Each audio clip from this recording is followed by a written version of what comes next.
인류 역사 이에 이 땅에 전쟁이 그치지 않고 계속되고 있습니다. 우리가 뉴스나 이런 것을 보아서 지난주에 유럽 각국 정상들과 또 나토 정상들이 이 우크라이나 전쟁의 종식을 위해서 미국에 모였죠. 2014년에 러시아가 크림반도를 이렇게 침공함으로써 시작된 이 전쟁. 근데 이제 우크라이나 안에도 많은 친러시아 사람들이 많아가지고 이 침공에 대해서 사람들이 많이 침묵하고 있었습니다.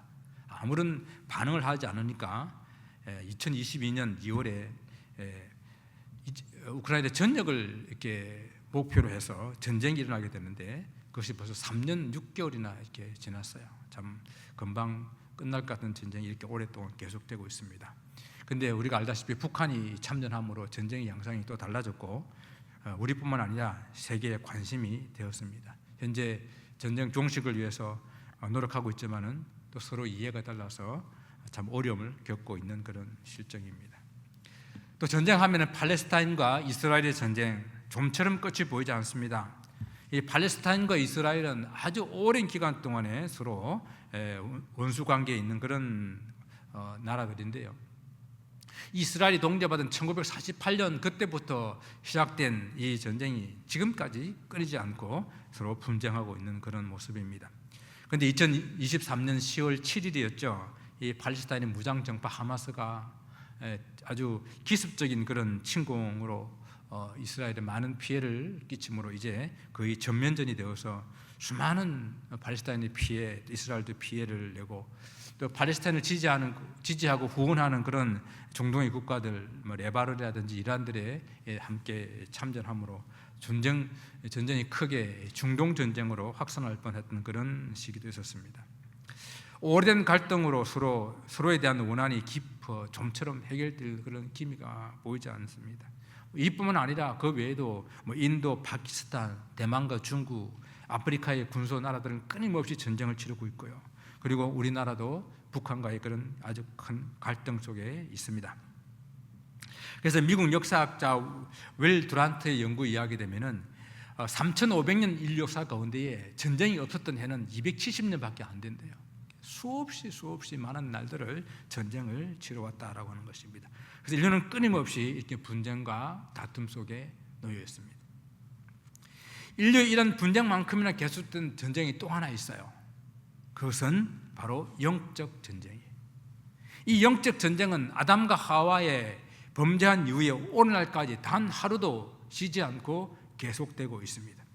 그래서 이 땅의 모든 인생들은 영과 육의 아주 팽팽한 긴장과 끊임없는 갈등 속에 이렇게 놓여 있는데요. 이것은 치열한 내적 전쟁이 일어나고 있죠. 이건 꼭 믿는 사람뿐만 아니라 믿지 않는 모든 사람들에게도 마찬가지로 그 속에서 이런 갈등들이 존재하는데 우리는 이제 믿는 성도로서 이 싸움이 때로 세상적이고 육체적인 것과의 싸움이기 때문에 우리는 이것을 영적 전쟁이다 이렇게 이름 부르고 있습니다. 바울은 이 땅에서 일어나는 이런 종류의 긴장과 갈등이 겉으로 보일 때는 그냥 세상 그런 정사와 싸움 같지만 그러나 이 싸움이 자세히 살펴보게 되면 영적 전쟁임을 우리에게 알려주는 그런 말씀이 에베소서 6장 말씀에 이렇게 기록되어져 있는데요.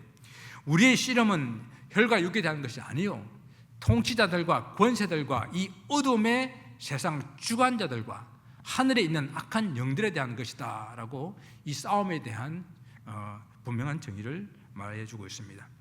겉으로 볼 때는 그냥 나라와 나라의 싸움 혹은 민족과 민족과의 갈등 또 더 많은 땅을 차지하고 더 많은 자원을 확보하고 더 많은 이익을 위한 그런 싸움처럼 보입니다. 사람들 간의 싸움도 이와 같은 그런 관점에서 볼 수 있는 싸움들이 많이 있어요. 그러나 사실 그 내면 깊숙한 곳으로 들어가 보게 되게 되면 이 속에는 치열한 영적인 싸움이 있다라고 하는 것입니다. 그래서 성도들은 이 땅에 일어나는 많은 일들이 또 여러분 삶의 개인적으로 일어나는 그런 일들이 또 내면적으로 일어나는 그런 모든 문제들이 이러한 것들은 우리는 영적인 눈으로 바라보며 이것이 영적인 싸움임을 알게 될 때에 우리가 그것을 대처하는 방법도 준비하는 그런 방법도 달라질 수 있다라고 하는 것입니다. 교회에 나온 지 얼마 되지 않은 어떤 성도님이 고민을 가지고 한 목사님을 찾아갔다고 합니다. 그래서 그가 참 평생 동안 주님을 알지 못하고 이렇게 살다가 주님을 만나서 정말 교회 생활이 너무 재밌고 또 구원받은 것에 대해서 너무도 감사한 그런 시간들을 보내고 있는데요. 그런데 이게 구원받고 이 감사한 삶을 살면은 모든 것이 다 해피한 줄 알았는데 사실 그렇지가 않다라는 것이죠. 구원의 기쁨도 조금씩 이렇게 사라져가고, 무엇보다도 참 그 배우고 들은 말씀대로 살려고 하는데 늘 실수하고 또 실패하고, 또 그래서 다른 사람 볼 때 좀 창피하고 또 낙심되고, 다른 사람들은 신앙생활 잘 해나가는 것 같은데 왜 나만 이럴까 하고 고민되어서 요즘에는 교회 다니는 것이 오히려 스트레스가 된다, 그렇게 목사님께 나와 이렇게 고민을 상담했습니다. 만약 여러분에게 이런 초신자가 와서 이런 종류의 상담을 하면은 여러분 무슨 말을 해 줄 수 있겠습니까?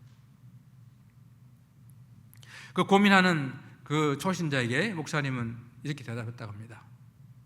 저도 그래요. 저도 똑같이 괴로울 때가 많고 낙심될 때가 많습니다 라고 그렇게 대답을 해 주었습니다. 믿음 생활을 오래 하신 분이나 믿은 지 얼마 안 되는 이 초신자나 또 구원받은 모든 성도들에게 일어나는 자연스러운 그런 현상들이라고 하는 것입니다. 한편으로는 주님을 위해 열심히 헌신하고 봉사하고 살고자 하는데, 또 한편으로는 부담되고 귀찮고 힘들고 그래서 쉬고 싶은 마음들이 있다라고 하는 것입니다. 구원받은 하나님의 백성이라고 하면서 또 한편으로는 소스라치게 놀랄만한 악한 생각들을 하고 있는 자신들을 바라보게 될 때 깜짝깜짝 놀라는 그런 모습들이 있다는 것입니다. 구원받은 하나님의 사람으로서 살고자 하는 그런 소원과 또 육신의 욕심대로 살고자 하는 생각이 내 속에서 치열하게 싸우고 있는 그런 모습들을 바라보는 것입니다. 사도 바울은 본문에서 사람들이 왜 이런 내면적인 갈등과 영적인 이런 전쟁을 칠 수밖에 없는지를 이제 잘 설명해 주고 있는데, 오늘 본문 17절 말씀입니다. 육체의 소욕은 성령을 거스르고요, 그리고 성령은 육체를 거스르기 때문에 이 둘이 서로 대적함으로 너희가 원하는 것을 하지 못한다라고 말씀하고 있습니다. 이 사람의 내면에 이 육체의 소욕이 있는데 동시에 또한 성령도 함께 존재하고 계셔서 이 둘이 서로 대적하고 있다라는 이야기입니다. 좀 어려운 이야기인데 그냥 헬라어, 성경이 헬라어로 기록되어 있잖아요. 신약 성경이 헬라어 용법 중에서 그 동사를 그 현재 시제로 이렇게 쓰게 되면요, 단순히 그냥 지금 현재 일어나고 있는 일을 말할 뿐만 아니라 그 일이 계속 반복되고 그 일이 계속 지속되는 어떤 것을 나타낼 때에 이런 용법을 쓰게 됩니다. 여기서 육체의 소욕이라고 하는 말을 바로 그런 용법으로 쓰고 있는 거예요. 이 육체의 소욕은 한 번 그치는 것이 아니라 계속 반복되고 지속되어 우리 심령 속에서 계속 일어나고 있는 것, 그것이 바로 육체의 소욕이라는 것입니다. 그리스도인 실제 삶 속에서 항상 일어나고 사라지지 않고 계속해서 반복해서 우리 안에 존재하고 있는 이 갈등, 그것을 말해주고 있는 것입니다. 우리는 지난 시간에 이 사도 바울이 로마서 7장 말씀을 통해 가지고 절규하는 소리를 우리는 들었습니다. 바울은 그 인간 실존에 대한 정확한 분석을 하고 있는데요, 예수님을 믿고 구원받은 성도들의 삶의 존재 안에도 여전히 육체의 소욕이 끊임없이 일어나고 있고 그것이 성령을 거스리는 이런 삶을 통해서 갈등을 일으키고 있는 것을 그는 깨달았습니다. 자기 안에 이 두 성향이 서로 항상 대립하며 갈등하고 일으키고 있는데, 그런데 더욱 비참한 것은 마음속에 이 두 가지 법 중에서 자기가 그 죄의 법에 끌려가고 있는 그런 모습을 바라보면서 그는 통곡합니다. 오라, 나는 공고한 사람이다.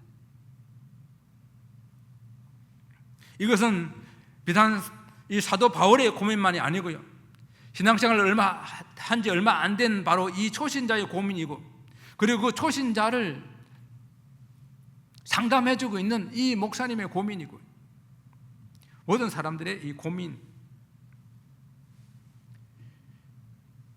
그냥 나는 괜찮아, 나는 아무 고민 없어, 나는 문제 없어 라고 하시는 분이 있다고 한다면 정말 저는 존경스럽고 대단한 분이라고 생각합니다. 성경은 이 바울을 비롯한 우리 모든 인생은 이 내면의 이 두 세력의 이 갈등으로 인해서 끊임없이 고민하며 치열한 이런 영적 전쟁을 치르고 있다고 말씀하고 있습니다.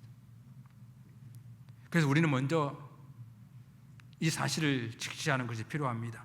내 속에서도 나의 신앙 연수와 상관없이 끊임없이 이런 갈등이 일어나고 있다라고 하는 것을 인정하고 시인하는 것이 필요하다라고 하는 것입니다. 저는 오히려 이러한 절규는 믿음이 있는 사람만이 할 수 있다고 생각을 해요. 믿음대로 살려고, 말씀대로 살려고, 하나님 뜻대로 살려고 하니까, 그렇게 몸부림치다 보니까 이런 고민을 하는 것 아니겠습니까? 하나님 은혜로 자신의 죄를 깨닫지 않았다고 한다면 어떻게 내 속에서 일어나는 이런 죄 때문에 우리가 고민하며 갈등하며 이것이 또한 죄인인 줄도 알지 못하지 않겠어요? 그래서 사도 바울은 로마서 7장에서 선을 행하기 원하는 나에게 악이 함께 있는 것이로다. 내 속사람으로는 하나님 법을 즐거워하되 내 지체 속에 다른 한 법이 있어 내 마음의 법과 싸워 내 지체 속에 있는 이 죄의 법으로 나를 사로잡아 가는 것을 보는도다. 탄식하는 거예요. 그러나 성도들의 마음속에 이 두 가지 법이 있고 이 두 가지 법이 서로 싸우고 있다는 것을 그냥 우리가 인정하고 시인하는 것, 그것은 중요하지만 그렇다고 그것을 그냥 방치해라는 말씀은 아니에요. 어쩔 수 없지 않냐, 모두가 다 그런데 하면서 내 속에서 싸우고 있는 육신의 법에 그냥 끌려가고 죄를 짓는 것이 당연하다라고 합리화시킬 수 있는 것도 사실은 아니에요. 16절 말씀에서는 분명히 우리에게 말씀하고 있기를요, 내가 너에게 이르노니 너희는 성령을 따라 행하라. 그리하면 육체의 욕심을 이루지 아니하리라. 우리에게 이 분명한 어쩔 수 없는 이 실존, 이런 것은 우리가 인정을 하지만 그러나 그것을 그대로 방치해서는 안 된다라고 말씀하고 있습니다. 그래서 거슬러 올라가야 되는 성도의 삶이 있다라고 하는 것입니다. 분명 성도의 마음속에 이 두 가지 법이 싸우고 있는 것은 알지만은, 또 육신의 법이 자주 우리를 육체의 소욕으로 이끌어가고 있는 것도 알지만은, 우리가 그대로 가만두지 말고 그 육체의 소욕을 이루지 않는 길, 이길 수 있는 길, 그것을 우리에게 말씀하시는데 그것이 바로 성령을 따라 행하는 것입니다. 사도 바울은 자기의 내면에 있는 싸움을 보며 오라 나는 공고한 사람이로다, 누가 이 사망의 법에서 나를 건져내랴 하고 절규했지만은 바로 그는 답을 찾아서 감사하고 있지 않습니까? 하나님의 성령의 법이 죄와 사망의 법에서 나를 해방하였다.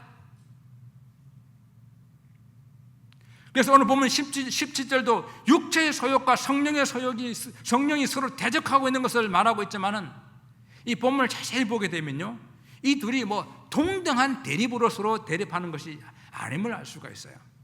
육체가 성령을 거스려서 욕심을 내지만은 성령이 육체를 거스르고 있기 때문에 그 육체가 원하는 것을 하지 못하게 하고 있다라고 하는 거예요. 사실 우리는요, 이 성령이 육체의 소욕보다도 훨씬 더 우월한 그런 대립 관계에 있다는 것을 알아야 돼요. 근데 문제는 뭔가 하면은 우리가 그 성령을 의지하느냐, 우리가 그 성령을 전적으로 따라 행하고 있느냐, 이것이 문제인 것이죠. 성령을 따라 행하라, 성령을 따라 행하라는 이 말씀은 너희는 성령 안에서 걸어 다녀라, 성령 안에서 살아라, 성령과 함께 동행하라, 그 말씀입니다. 어디를 가든지 무엇을 하든지 항상 성령께서 함께 계심을 알고 그렇게 성령과 함께 같이 가는 그 삶, 그걸 우리에게 말씀하는 거예요. 육체의 소욕도 우리 마음속에서 지속적으로 자리 잡고 끊임없이 우리를 이렇게 갈등을 일으키고 하지만 걱정하지 마십시오. 성령도 우리 속에서 한 번도 우리를 놓지 아니하시고 지속적으로 끊임없이 매일의 삶 속에서 모든 상황 속에서 우리와 함께 하신다라고 하는 놀라운 사실이에요. 우리가 성령을 의지하기만 하면은 우리가 성령을 따라 행하기만 하면은, 다른 말로 저는 이것이 성령 충만이라고 생각해요. 성령 충만이 뭐냐? 성령께 내 삶을 온전히 의지하는 겁니다. 제가 가끔 비유를 드리는데, 운전을 하게 되면은 성령님을 내 옆자리에 모시고 운전을 하는 것보다도 내가 운전대를 성령님께 맡기는 거예요. 그거 저는 성령의 충만함이라고 생각해요. 성령의 내조함, 그냥 성령이 계시는 것이 아니라 성령께 완전히 내 삶을 맡기는 것, 그것이 성령의 충만이라고 생각합니다. 오늘 18절에서 다시 우리에게 이렇게 다시 확신시켜주고 있습니다. 너희가 만일 성령의 인도하시는 바가 되면은 율법 아래 있지 아니하니라. 더 이상 우리는 율법 아래 있지 아니하는 사람들입니다. 이 말씀은 사람이 성령의 인도를 받는 것인데 기꺼이 자발적으로 순종하는 그런 삶을 말하는 거예요. 내가 내 인생의 주인으로 사는 것이 아니라 내 마음의 중심에, 내 삶의 중심에 성령께서 들어와 성령께서 인도하시는 그런 삶을 살아가는 것입니다. 여기도 현재 시제를 쓰고 있다는 거예요. 기분 좋을 때 한 번만 하는 것이 아니라, 이 교회장에 들어왔을 때만 하는 것이 아니라, 사람들이 볼 때만 하는 것이 아니라 항상 지속적으로 계속해서 내 삶이 성령의 인도함을 받아 성령과 함께 동행하는 그런 삶, 그런 삶을 사는 것을 성령에 따라 행하는 삶이다 말씀하는 겁니다. 어떤 분들은 이렇게 말해요. 어떻게 성령을 따라 행하는지도 모르겠고 또 성령이 나와 함께 하는지도 잘 모르겠다라고 말씀하시는 분이 있습니다. 저는 그런 분에게 이렇게 말씀을 드리고 싶어요. 일단 내 안에서 내가 이 육체의 소욕으로 인해서 갈등하고 고민한다면 그것은 내 속에 성령이 계시는 것이다. 성령이 계시기 때문에 갈등하고 고민하고 싸우는 거예요. 우리는 원래 죄 있는 육체로 태어나서 죄를 짓고 살 수밖에 없는 그런 존재였습니다. 그런데 하나님의 부르심으로 예수 그리스도를 믿고 구원받았어요. 예수 그리스도를 믿을 때에 동시에 우리 마음에 성령께서 들어오시게 되고 내주하시는 거예요. 이때부터 우리는 영적인 싸움이 시작되는 거예요. 옛날에는 아무것도 아니었는데 예수를 믿고 난 다음부터 그것이 죄로 느껴지고 거북하고 그것 때문에 고민하고 갈등하고 바로 성령이 우리 속에 계시기 때문인 거예요. 영적으로 살아있는 사람만 영적인 싸움을 하는 것입니다. 사랑하는 성도 여러분 안에 이 싸움이 있습니까? 육체의 소욕을 거스리는 이 성령의 도우심으로 영적 싸움, 그 싸움에 승리할 수 있기를 바랍니다. 그런데 성령의 인도하심으로 우리가 율법 아래 있지 않기 때문에 성경은 우리에게 더 이상 우리는 죄의 종로를 타지 않는다라고 말하고 있거든요. 그렇지만 우리는 완전한 승리는 아니에요.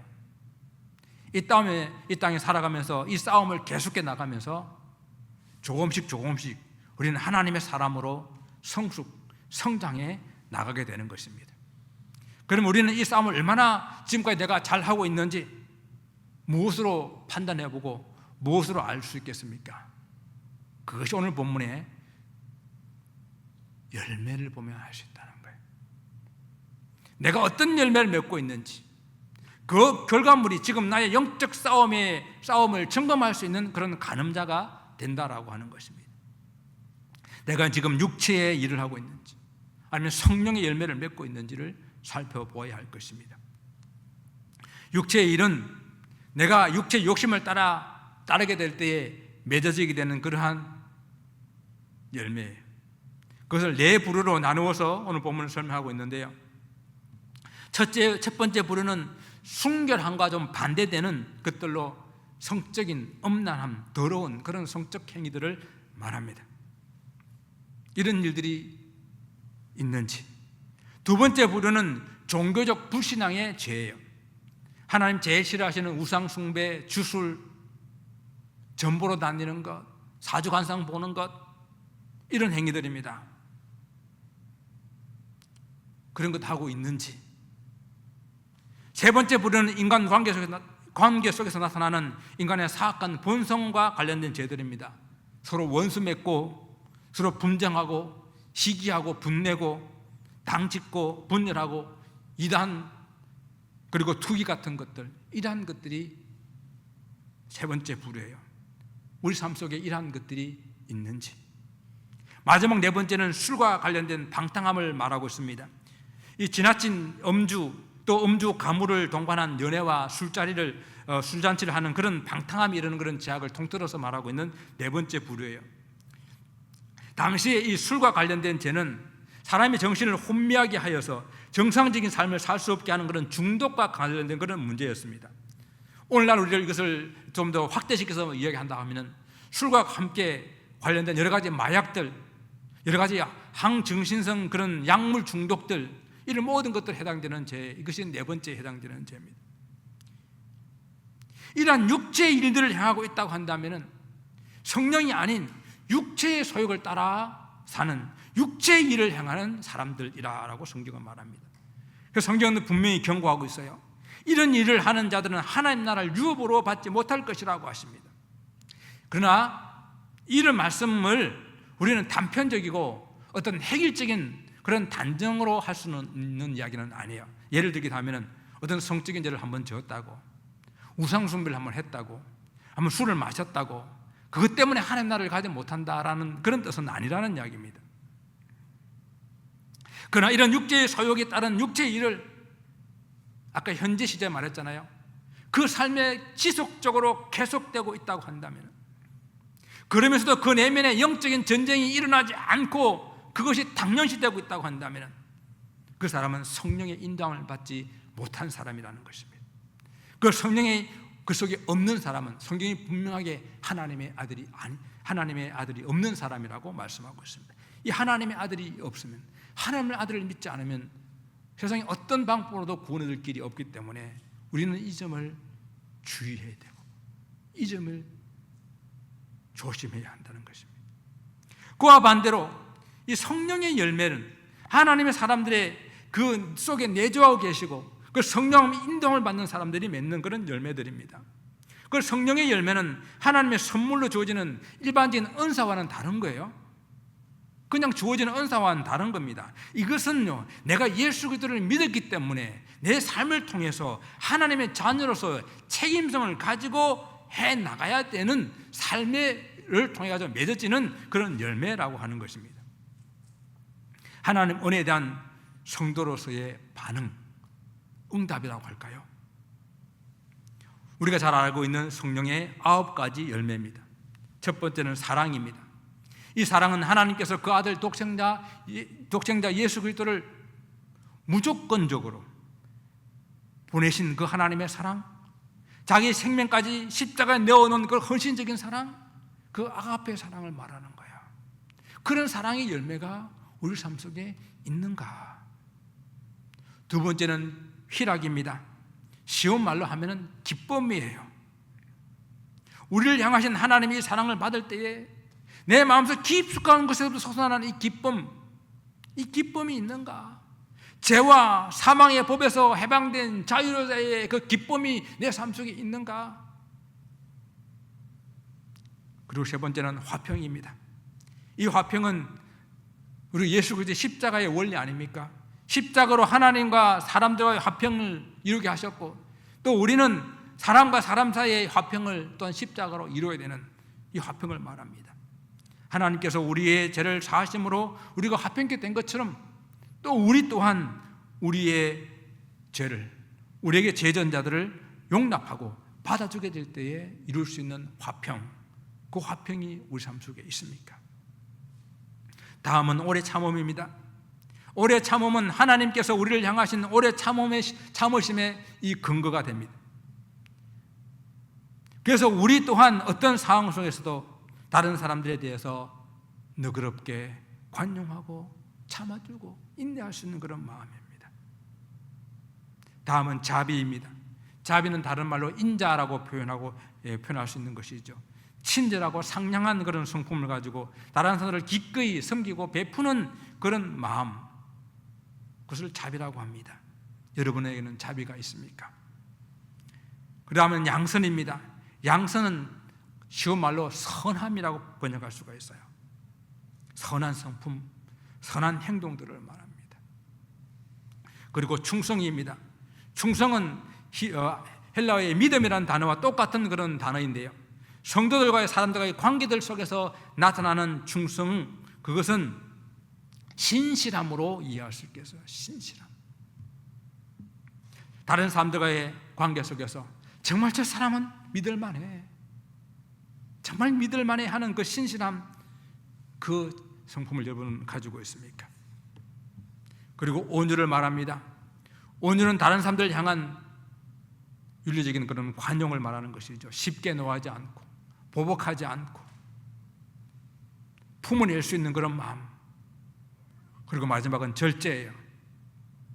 절제는 자기 자신을 향한, 이런 앞에 있는 그런 열매를 맺기 위해서 자기 자신을 향한 참아내고 견뎌내고 때로는 끊어내고 또는 자제하는, 특히 성적이고 부도덕한 그런 모든 것들에 대해서 자기를 멀리하고 자기를 다스리는 그 마음을 절제라고 말합니다. 우리가 이렇게 육체의 일과 성령의 열매를 비교해 보게 되면 하나님의 사람으로서 성령의 인도를 받는 성도들이 맺어야 할 열매가 무엇인지 너무도 명확하지 않습니까? 오늘 보면 이러한 성령의 열매는 금지할 법이 없다라고 말씀합니다. 이 금지할 법은 율법을 말하는 거예요. 이런 율법으로서는 하나님의 백성들이 성령으로 말미암아 이렇게 열매를 맺는 이 일을 금할 수가 없다, 막을 수가 없다라고 하는 거예요. 성령의 인도를 받는 성도는 이미 율법 아래 있지 않고 율법에서 자유하게 되었기 때문에 우리 속에 내주하시는 성령과 함께 이런 열매를 맺어가는 것입니다. 그 예수의 사람들, 저와 여러분들을 그리스도 예수의 사람들이라고 합니다. 그 예수의 사람들은 육체와 함께 모든 그 정욕과 탐심을 십자가에 이미 못 박은 사람들 아닙니까? 그래서 우리는 죄에 대해서 죽은 사람들이에요. 육체 일에 대해서 죽은 사람들입니다. 그래서 죄욕이 찾아오게 될 때에 우리는 이렇게 담대하게 외쳐야 됩니다. 나의 모든 정욕과 욕심은 주님의 십자가에 함께 못 박았다. 나는 죄에 대해서 죽은 사람이다. 나는 성령의 열매 맺기도 바쁜 사람이다. 사랑하는 성도 여러분, 여러분이 성령으로 살아있기에 갈등하고 고민하고 영적인 싸움이 일어나고 있는 것입니다. 내 속에 계신 성령께서 반드시 나를 육체의 일에서 물리치시고 성령의 열매를 맺게 해 주실 것입니다. 우리 몸과 마음을 성령의 인도하심에 맡길 수 있기를 바랍니다. 성령 충만한 삶을 살 수 있기를 바랍니다. 이미 이기신 우리 주님께서 여러분의 승리를 완전히 보장해 주실 줄 믿습니다. 한 주간도 남은 인생도 승리하게 되실 여러분들을 우리 주님 이름으로 축복합니다. 기도하겠습니다.